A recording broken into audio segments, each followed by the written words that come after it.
بسم اللہ الرحمن الرحیم۔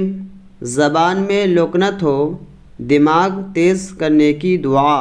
ویڈیو پوری دیکھیں اور زیادہ سے زیادہ شیئر کریں۔ بسم اللہ الرحمن الرحیم۔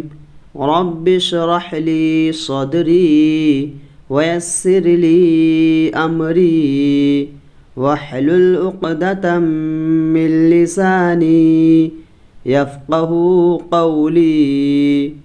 اگر کسی کی زبان میں لکنت ہو تو روزانہ ان آیت کو 3 مرتبہ پڑھے، انشاءاللہ زبان صاف ہو جائے گی اور دماغ بھی تیز ہو جائے گا۔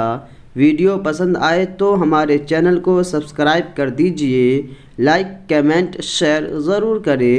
جزاک اللہ۔ السلام علیکم ورحمۃ اللہ وبرکاتہ۔